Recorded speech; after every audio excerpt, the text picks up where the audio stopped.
Sí, ¿qué tal? Un saludo a aquellos que se conecten a este audio de Muertos al Pecado. Ya tenía algún tiempo que no hacía audios en vivo, pero quisiera conversar acerca de un tema que creo que es interesante. De hecho, vi un escrito de una de las páginas que a mi entender y parecer son una de las mejores para mí, obviamente. La página es de Iranismo Reformado, de varios jóvenes estudiantes de teología reformados, presbiterianos. Me pareció interesante pues lo que proponen, vaya, y creo que su forma de diálogo teológico es bastante sano, a diferencia de algunos que tal vez tienen la tendencia a digamos, a menospreciar a otras personas. Pero es un diálogo más interesante respecto a eso. Y precisamente habla de la veneración o del respeto a los santos, tanto a la Virgen María, voy a atrever a decirlo, la Santísima Virgen María.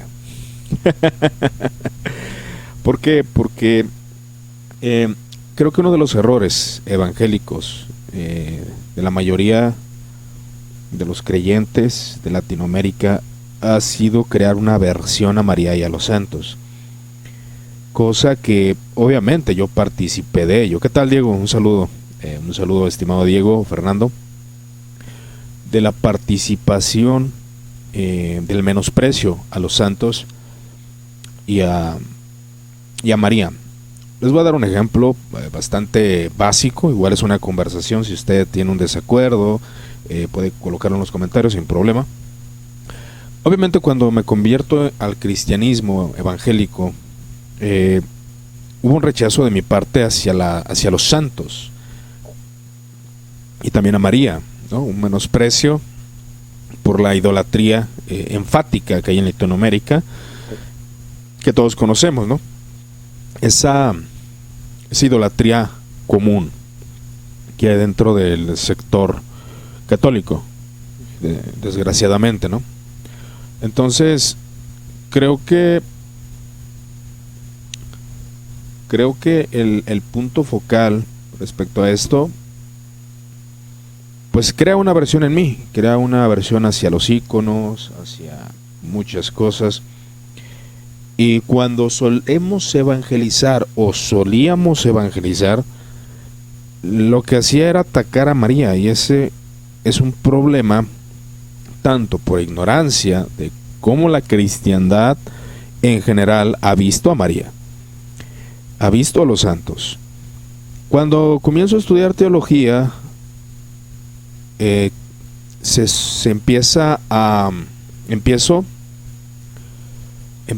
a ver lo que es, a conocer a ciertos santos. El primer santo que conocí fue San Agustín, después conozco a San Atanasio, después Santo Tomás de Aquino, después a los escolásticos como San Anselmo de Canterbury, etcétera, etcétera, etcétera. Empieza uno a conocer, y la verdad, empieza a haber un respeto hacia esos santos.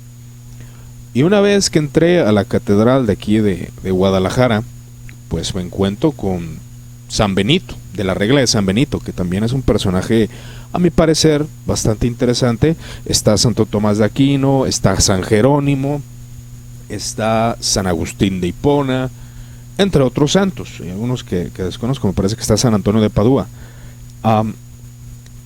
Y realmente propicia un respeto, te propicia una veneración sana. ¿En qué sentido? Porque ahí es donde está la confusión, ¿no?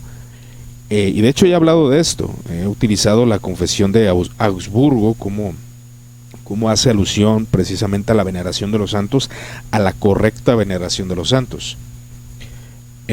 Entonces comienzo a ver también a la Santa Virgen María, porque es santa, porque es, realmente lo es.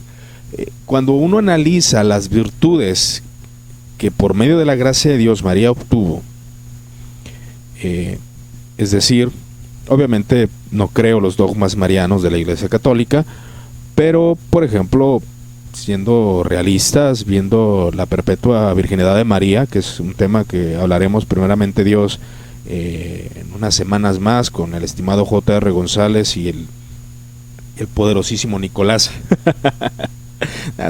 Poderosísimo es chascarrillo, pero también con respeto. Entonces se toma de conocimiento de cómo la cristiandad ha visto a María. Claro, yo no creo en la intercesión de los santos ni de María. La perpetua virginidad de María es un tema que bueno, viendo que mucho cristiano reformado lo aceptó, pues es un tema para mí interesante. Obviamente no creo en la Inmaculada Concepción de María, ¿verdad?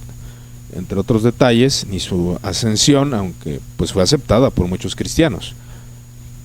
Pero al tomar un tiempo de meditación, al ver la grandeza que por medio de la gracia de Dios le fue dada a María, debe crearnos un respeto reverente. Tener al Hijo de Dios en sus brazos no es cualquier cosa, hermanos. Entonces hay un respeto, hay una reverencia. Y para mí esta reverencia, al menos de manera práctica, me ha servido. Ver las virtudes de los santos como fueron gente preparada, gente devota, y nos confrontan sus vidas. Entonces la veneración y la honra correcta a los santos provoca en nosotros deseo de imitarles en muchas cosas. Ver a San Pablo, ver a uno de mis santos favoritos, pues es San Agustín de Hipona, Santo Tomás de Aquino. Hay diferentes, de hecho San Bernardo de Claraval, vaya, pues tengo mis diferencias con él, pero hay cosas que admiro de estos hombres. Entonces creo que hay una veneración correcta hacia esto. Y bueno, es el escrito que hace el estimado, su nombre es Romel Quintero, y él habla de la confesión tetrapolitana del año 1530. En el capítulo 11 dice lo siguiente: la Santísima Madre de Dios, ahora que es un término correcto, y yo la verdad ya no temo en decirle Santísima Madre de Dios. ¿Por qué? Obviamente ya los que han seguido esta página conocen que hemos hablado de concilios, confesiones y credos. Hemos hablado del concilio de Éfeso y por qué se le llamó Madre de Dios. Es un tema que no voy a tocar, pero usted, al menos si sigue esta página, ya sabe a lo que me refiero, o probablemente lo haya escuchado en otro lado en sus estudios. La Madre de Dios y otros santos queridos han de ser honrados con suma diligencia. La honra a nuestros hermanos en la fe. Creo que ya lo he hablado muchas veces, si hablamos de la forma de pensamiento de la modernidad, de la premodernidad, del posmodernismo, pues ha cambiado muchas maneras de ver las situaciones, pero yo lo puedo considerar como un respeto a nuestros hermanos del pasado. Siempre que hablo, de hecho, hablo con la congregación y tenemos un tiempo de oración, a veces citamos textos de los padres de la iglesia. Precisamente el domingo pasado hablé del término Madre de Dios, que obviamente crea pequeña confusión, pero bueno, se expuso. Y tratando el tema de los santos, yo siempre les trato de llevar al punto de los hermanos del pasado, el respeto a los hermanos del pasado, la reverencia a los hermanos del pasado y aún la reverencia a los hermanos presentes. Tenemos que tener respeto por todos los santos, tanto los muertos como los vivos. Por aquellos conocidos, obviamente, porque pues desgraciadamente no conocemos a todos los santos de la iglesia, ¿verdad? Pero a los famosos, a los que por sus buenas obras fueron conocidos, realmente por sus buenas obras fueron conocidos. Entonces dice: del tono y las palabras de la confesión se entiende que la honra a María y los santos no es algo opcional, sino que debe de ser parte de la piedad. Ahora, habrá quien no lo hace. La confesión no aduce ningún texto escriturístico para probar esa honra, sino que lo asume como una práctica que naturalmente es piadosa cuando está bien orientada. Esa es una frase que quisiera enfatizar: bien orientada. Y como hermano en Cristo, como amigo, como un simple hombre que está haciendo una transmisión en vivo, como un cristiano, a mí me ha sido muy útil la veneración hacia los santos. Porque obviamente siempre hay algo de idealización, pero te lleva a querer imitarles. ¿A poco no quisieras imitar la audacia intelectual de Santo Tomás de Aquino, la piedad y devoción de San Agustín de Hipona, esa manera de hablar acerca de Dios? Hermanos, eso es motivante para muchos de nosotros. Pero vamos a ver aquí algunos de los comentarios que tenemos en la caja de comentarios. Aquí está el estimado Diego, aquí está el estimado Nilton Pardo. Nilton y sus amigos, así se llama el podcast de el podcast de lugares comunes, un buen podcast. La verdad es uno de los podcasts que me gustan mucho. Síganlo. Nilton es el que abarca la conversación teológica. Saludos, Nilton. Ahí, saludos también al buen Rodney, que es camarada. Dice aquí la estimada Paola: gracias, Iván, por ayudar a los cristianos a tener juicio y tolerancia más allá de lo predeterminado y heredado. Pues se debe de tener, ¿no? Creo que todos cometemos ese error por falta de conocimiento, dice el estimado Diego. En las iglesias pentecostales nos reuníamos y enseñaban a atacar a las doctrinas, credos católicos, sí, porque estos son más bíblicos, y nos aferramos a Éxodo 20. Pues es el problema de tener una iglesia que siempre todos los domingos está ataque. Yo creo que debemos de concentrarnos en la sustancia del cristianismo. Y ahora, pues es que no, tampoco pertenezco a una iglesia reformada, yo realmente. Por ahí decía, no, es que Iván Rubio no es reformado. No, pues es que no soy reformado, hermanos, yo no soy reformado. Pero aprendo de la cristiandad y también pues no es mi problema, hermanos, o sea, no es mi culpa. Yo nací en una nación donde el cristianismo está muy fragmentado, o sea, son cosas que uno apenas va aprendiendo y conociendo, es parte del conocimiento.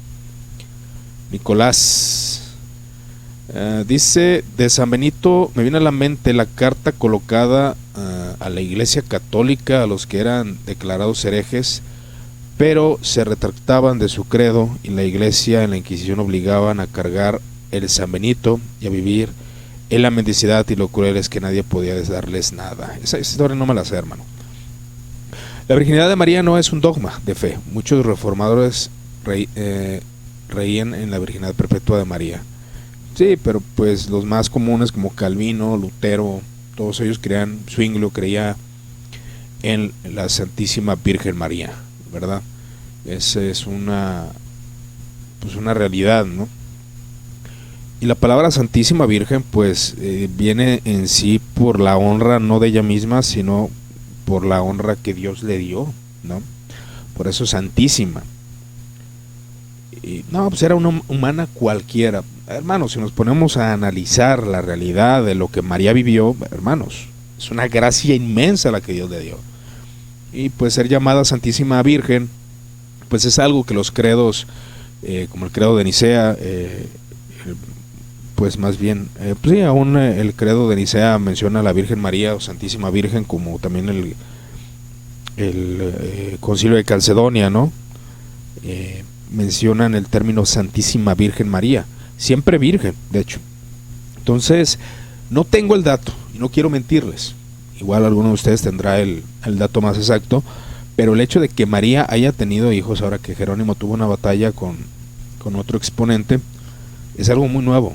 Es algo muy nuevo. Sí, claro, sí hubo quien lo negaba, pero que parte de la cristiandad abrazara que la Virgen María pues no permaneció siempre virgen, es algo muy moderno, porque va en contra de la lógica, ¿no? Y de estos puntos que hemos tratado.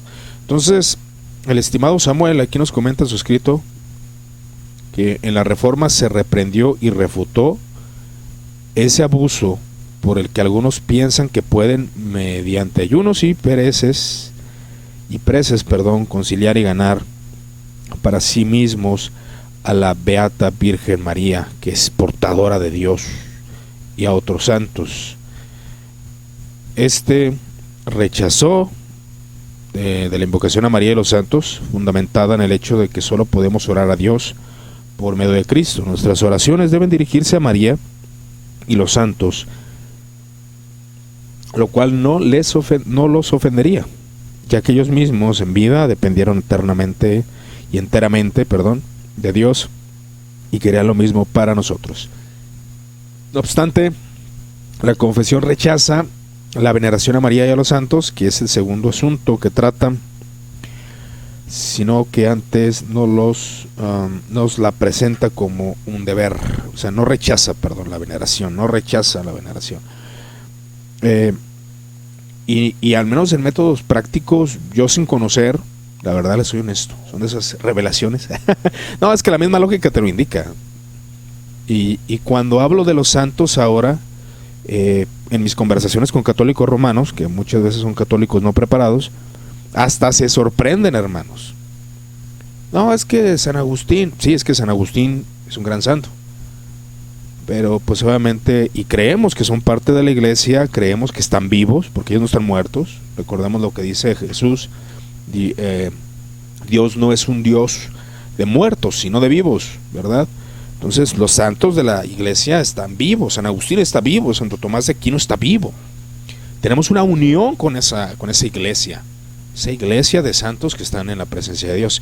Dice el estimado Nilton Pardo: un aspecto importante a tener en cuenta en este tipo de discusiones es que al despreciar a los santos del pasado, sobre todo a los que tuvieron parte directa en la historia redentora, como la Santa Madre del Señor, o quienes formularon la Trinidad y doble naturaleza de Cristo, se está yendo contra la catolicidad de la iglesia, y por supuesto despreciando la misma honra que la Escritura le da a dichos santos del pasado. Hablar de María como Madre de Dios y hablar de los catequismos, dice Diego, y credos es un tabú en algunos círculos cristianos y está tirado de católico romano, por ende lo rechazan. Sí. Digo, es una problemática porque si hay mucha ignorancia respecto a los filtros que hemos tenido. Entre más filtros en la cristiandad hay, más un cristianismo diferente nos llega, y obviamente pues nos llegó un cristianismo americano.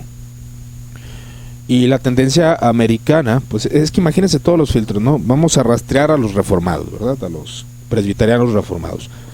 Pues está en Ginebra un francés, desarrolla la teología juntamente con algunos reformadores como John Knox. Y estos europeos empieza a ver filtros.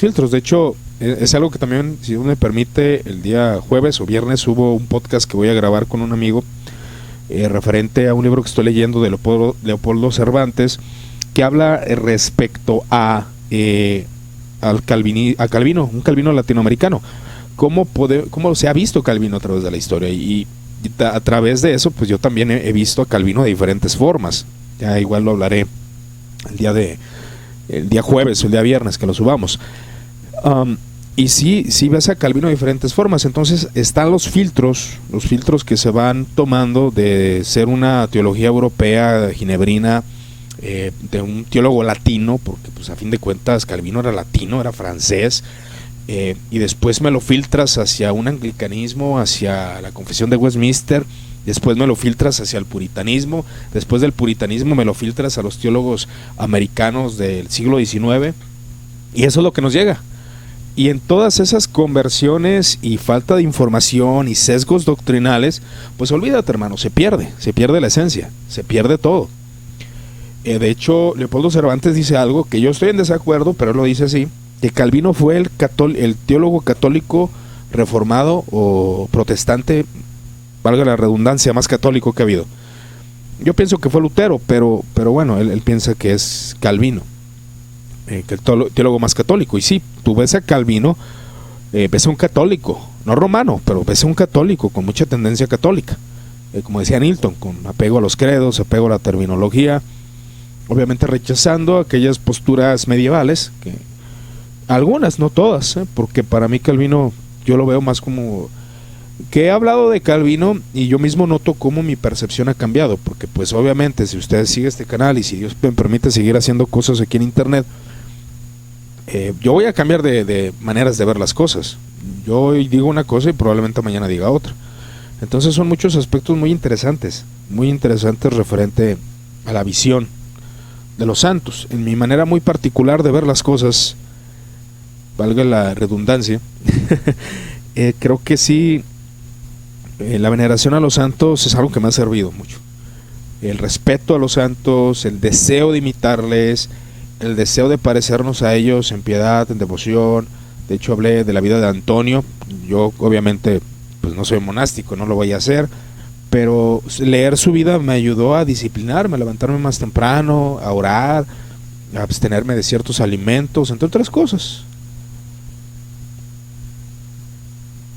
Y bueno, aquí dice el estimado y que María la bendita Teotocos es un ejemplo de la fe, mas no debe ser un objeto de nuestra fe. Así es, sí, de acuerdo con eso. Por favor, este tema es demasiado interesante y espero ver más posts sobre esto, dice Juan Sebastián. Gracias, estimado Juan. Pues agradezcale ahí a los hermanos de Irenismo, ellos tienen buena temática y algo que me gusta, que puedo ver, al menos en las conversaciones que yo he visto de Irenismo Reformado y de un podcast que también estamos escuchando por ahí, es de que te intentan, y es algo que yo también he hecho, te llevan a la realidad del calvinismo reformado, el calvinismo católico, el calvinismo sacramental, que es algo que no se tiene en conciencia.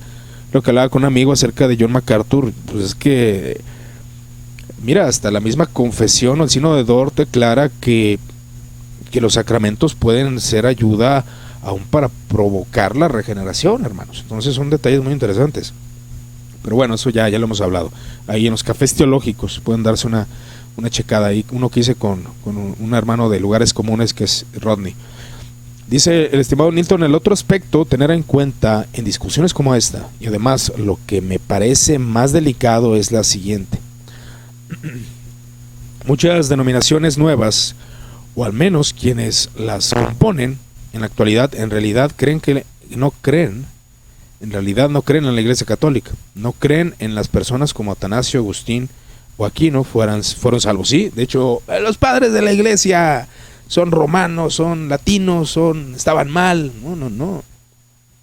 Es que algo de la valorización de la Iglesia invisible es algo importantísimo de la Iglesia Católica, de ver a nuestros hermanos como lo que son, que están vivos. Nuestros hermanos están vivos, hermanos. Están vivos. Ellos son parte de nuestro desarrollo como cristianos. Y te nutres teológicamente, doctrinalmente, en aspectos de la fe te nutres cuando lees a estos hermanos. Es maravilloso leer a San Atanasio, es maravilloso leer a Ireneo de León, es maravilloso leer a Clemente de Roma. Y qué decir de la escolástica, que también es algo muy rechazable por algunos, ¿no? Hay cosas sumamente interesantes dentro de la escolástica. Y ver a los reformadores dentro de su contexto católico, pues puede ayudar un poco a entender un poco su visión doctrinal y sobre todo para beneficio de nosotros. O sea, ¿cuál es el beneficio de que yo conozca qué es la verdadera catolicidad? Ahora, en ciertos puntos de esto, pues obviamente hay desacuerdos. Yo estoy seguro que no podríamos estar en acuerdo en muchas cosas, pero a mí me parece el menos interesante desde el aspecto de la investigación, porque hay puntos muy interesantes dentro de la tradición de la Iglesia, que también es algo bien rechazado. Se rechaza la tradición. Y una de las preguntas que se debe de hacer uno es: ¿qué fue lo que de la tradición rechazó el reformador fulanito sutanito? Pero bueno, en mi opinión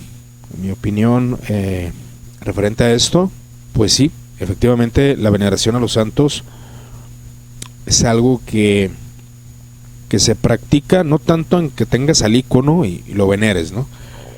Pero por la recomendación que yo haría, porque yo estoy seguro que me oyen cristianos de diferentes confesiones, presbiterianos, bautistas, aún católicos ahí que siguen la página. Bueno, esta es mi opinión, ¿no? Mi punto de ver las cosas respecto a la veneración de los santos, como el respeto a ellos, el leerles, el admirarnos de lo que Dios hizo en sus vidas, propicia a nosotros obras, propicia a nosotros orden, propicia a nosotros respeto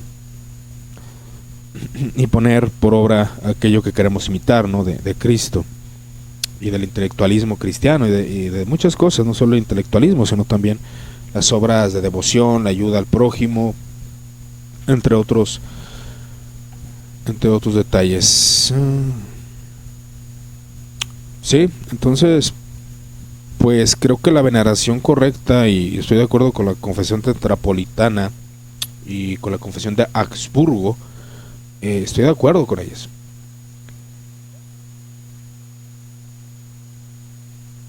Sí, sí es complicado, ¿verdad?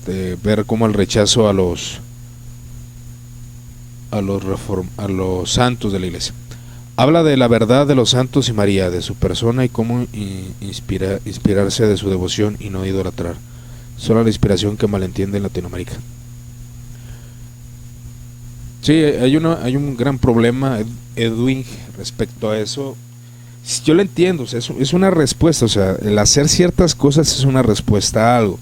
Ver la idolatría que se le da a imágenes sin conocer aún la vida de esos santos. Es un mundo de ignorancia, es una práctica del ser humano de que no conoce ni qué santo es, no sabe de nada, y de hecho les digo que mucha gente se sorprende que me conoció hace 7, 8 años, cómo yo me expresaba de los santos y de la Virgen, y cómo me expreso ahora, pues se sacan de ondas, hasta me dicen, ¿ya eres católico o qué? No, para nada, pero no, realmente no, realmente trato de explicarles cuáles son mis desacuerdos con Roma, en qué no creo acerca de los santos y qué sí creo acerca de los santos. Que precisamente la confesión tetrapolitana pues afirma aquello que algunos creemos, ¿no? Respecto a este tema. Y la veneración, vuelvo a insistir, es algo que nos ayuda, que sobresale. Dice aquí, sí eres católico. Bueno, católico romano no. Ahí también fíjense que algo bien curioso, que a veces publico frases obviamente de católicos, por ejemplo de San Antonio de Padua, ¿no? De Bernardo de Claraval, y pues la gente piensa que soy católico, ¿verdad? O de San Atanasio, no sé. Y una vez publiqué a Kant, una frase de Kant que me pareció interesante, y pues ya resulta que soy liberal. La gente a veces no conoce a uno, simplemente se dejan guiar por... Bueno, también es error de uno, ¿verdad? Porque andas publicando frases que que no son de tu sector doctrinal. Tienes corazón católico, dice Erika. Ah, sí. Sí, claro, católico. Yo soy católico. Católico evangélico. Católico. Entonces sí abrazo muchos aspectos de la catolicidad de la iglesia. Aunque nuestro contexto, pues... Y lo puedo ver, o sea, yo he visto cómo se ha perdido la catolicidad de la iglesia, cómo las iglesias presbiterianas en México, pues sí pierden esa catolicidad. O unas iglesias luteranas, ¿no? Se pierde porque pues no se tiene esa misma visión. Pero curiosamente, como evangélico, como protestante, he conocido y entendido pues el credo niceno, he entendido el credo de Atanasio, he visto la tradición de la iglesia desde otra perspectiva, y eso es algo que últimamente lo he estudiado. Y curiosamente hay un movimiento en Estados Unidos, que ya he hablado de él, que se llama la Gran Tradición, tanto presbiterianos como bautistas. Y pues, ¿qué creen? ¿Hacen énfasis en qué? Pues en la tradición de la iglesia, en algunas cosas, obviamente. Porque pues un bautista no va a tomar de la tradición de la iglesia para el paidobautismo, que es parte de la tradición de la iglesia. Es parte importante de la tradición eclesiástica. Pero son detalles ahí que hay que analizar. Pero bueno, recomiendo plenamente este escrito. Es bien, realmente no es tan largo, nomás son como 4 párrafos, pero contiene buenos principios. Entonces, hablando de la Virgen, vamos a hablar de ella. Vuelvo a mencionarlo, Nicolás J.R. González y un servidor, vamos a estar hablando de la historia de la Virgen María en el cristianismo protestante y cómo ha sido vista dentro de la iglesia cristiana, ¿no? Menospreciar este aspecto de la cristiandad es como lanzar el oro al vacío. Hay una riqueza inconmensurable en la vida de los santos y aún de la Virgen María. que pueda ayudarnos a afinar nuestra fe. Totalmente de acuerdo, hermano, totalmente de acuerdo. Creo que es sumamente útil y lo puedo ver en mi práctica. O sea, no lo digo en ignorancia, lo digo en práctica. Me ha servido mucho, me ha motivado, me ha inspirado. Es como cuando seguías a cierto cantante o no sé, a un actor o un deportista imitar. Es algo semejante. Así los seres humanos, así funcionamos, nos inspiramos por otros. Yo me inspiro leyendo a los santos. Digo, siempre la pizca de idealización está. Yo siempre he luchado con quitarla, pero siempre está la pizca de idealización. Y pues es necesaria, pero también no hay que ser tan idealistas, ¿no?, con respecto a los santos y a la Santa Virgen María. Pero bueno, detalles que hay que analizar. Bueno, les agradezco, mis hermanos. No tengo nada más que decir. No sé si quieran decir algún comentario. Vuelvo a insistir, recomiendo el podcast de Lugares Comunes y también la página que anda por ahí de Irenismo Reformado. Pues está interesante lo que ellos proponen. Creo que traen una visión de la Iglesia Reformada más católica, una catolicidad más saboreable, más interesante. Pues se lo recomiendo. Cualquier duda, comentario, crítica, pues pueden hacerla sin ningún problema.